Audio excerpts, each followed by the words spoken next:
Saul, breathing threats, was eager to kill the Lord's followers. He went to the high priest, seeking letters. These letters were for synagogues in Damascus. He wanted to arrest followers of the way there. He planned to bring them, men and women, back to Jerusalem in chains. As he neared Damascus, a light from heaven shone around him. He fell to the ground, hearing a voice. The voice said, "Saul, Saul, why are you persecuting me?" "Who are you, Lord?" Saul asked. The voice replied, "I am Jesus, the one you are persecuting. Now get up and go into the city," the voice continued. "You will be told what you must do." Saul's men stood speechless, hearing a voice but seeing no one.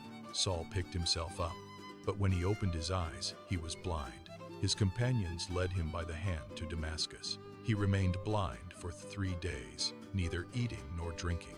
In Damascus, there was a believer named Ananias.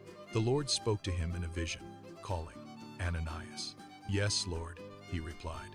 The Lord said, "Go to Straight Street to the house of Judas. Ask for a man from Tarsus named Saul. He is praying to me.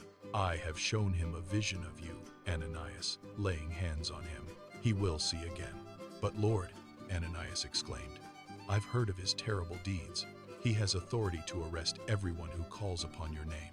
But the Lord said, "Go, for Saul is my chosen instrument. He will take my message to Gentiles, kings, and Israel, and I will show him how much he must suffer for my name's sake."